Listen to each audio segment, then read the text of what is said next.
নমস্কার, আমি doctor Maheshwar Murmu, consultant neurosurgeon, Sanjiban hospital. আজকে আমরা স্ট্রোক নিয়ে ডিসকাশন করব। স্ট্রোক কি? স্ট্রোক প্রধানত আমাদের ব্রেনের মধ্যে রক্ত চলাচল যে শিরার মাধ্যমে হয়, সেখানে কোনো ঘাটতি কিংবা বাধাপ্রাপ্ত হলে সেটাকেই স্ট্রোক বলা হয়। আমাদের ব্রেনের প্রত্যেকটা রিজিয়নের বা অংশের আলাদা আলাদা কাজ আছে। সেখানে কোন জায়গায় ব্লাড সাপ্লাই ঘাটতি হচ্ছে তার উপর আমাদের এই স্ট্রোকের লক্ষণগুলো দেখা যায়। এই স্ট্রোক প্রধানত কি কি সাইন্স নিয়ে আসে, লক্ষণ কি অ্যাকচুয়ালি, কি করে বুঝবেন আপনার স্ট্রোক হয়েছে? মেনলি দেখা যায় স্ট্রোক হলে আপনার প্রথম হচ্ছে ব্যালেন্সের একটা সমস্যা হয়, মাথা ব্যথা হতে পারে। দ্বিতীয় নম্বর হচ্ছে চোখের একটা সিমটমস দেখা যায়, চোখে ঝাপসা দেখা কিংবা স্মৃতিশক্তি কমে যাওয়া হঠাৎ করে যেটা হয়। তারপরে আপনার ফেসিয়াল সিমটম, মুখমণ্ডলে একটা মুখে হঠাৎ দেখে একদিকটা অসাড় ভাব, হ্যাঁ, কোনো দিকটা আপনার লালা ঝরে যাওয়া কিংবা পুরোপুরি একদিকটা মুখ বেঁকে যাওয়া, এটা হয়। আমাদের যে শরীরের মধ্যে হাত কিংবা পায়ে কোনো একদিকে যদি দেখা যায় অসাড় ভাব থাকছে কিংবা দুর্বলতা, এবং সাথে সাথে ওনার কথা বলার যদি কোনো আলস্যতা কিংবা আপনার কথা বলা বন্ধ হয়ে যাওয়া, এইগুলোই প্রধান লক্ষণ হচ্ছে স্ট্রোকের। এই ক্ষেত্রে আপনি কি করবেন?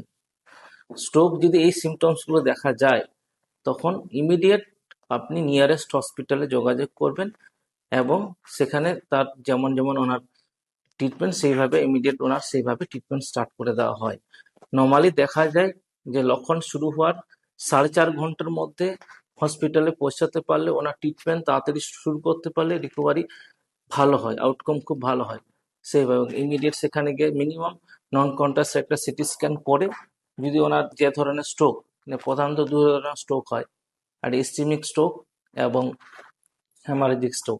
ইসচেমিক স্ট্রোকে যেটা দেখা যায়, ইসচেমিক স্ট্রোকে প্রধানত শিরাটা ব্লক হয়ে যায় কোনো ক্লটের মাধ্যমে, কিংবা আপনার শিরা কোনো অন্য জায়গা থেকে থম্বাস নিয়ে সেটা ব্লক হয়ে যায়।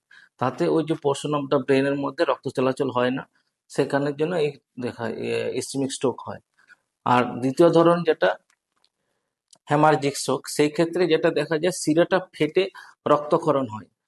এটা দু ধরনের যে স্ট্রোকের ট্রিটমেন্ট প্রোটোকল টোটালি আলাদা। ওই জন্য ইমিডিয়েট এই যে লক্ষণগুলো দেখা গেলে আপনাকে হসপিটালে যোগাযোগ করে ওখানে অ্যাডমিশন হয়ে তার মতন ট্রিটমেন্ট স্টার্ট করতে হয়।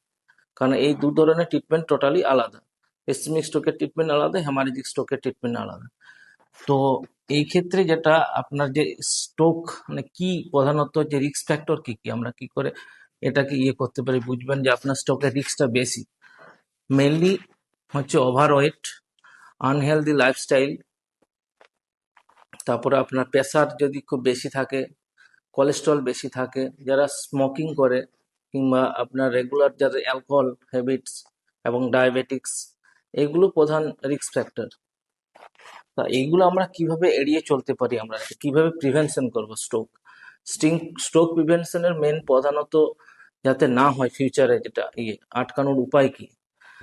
আপনাকে রেগুলার প্রেসারটাকে কন্ট্রোলে রাখতে হবে, চেক আপ করে regular pressure control, cholesterol lower রাখতে হবে, কন্ট্রোলে রাখতে হয়, রেগুলার এক্সারসাইজ এবং ডায়েটটাকে পরিমিত ডায়েট খেতে হয় এইগুলো। এবং আপনার হচ্ছে ওভার ওয়েট যদি থাকে, ওভার ওয়েটটাকে কমিয়ে আনো এবং এক্সারসাইজ করা। এবং আপনার যে এই যে ইয়েগুলো থাকে, রিস্ক ফ্যাক্টর গুলো মেনলি যেগুলো থাকে, সেগুলোর একটা ট্রিটমেন্টটা থাকলে আপনার স্ট্রোকের সম্ভাবনাটা কমে।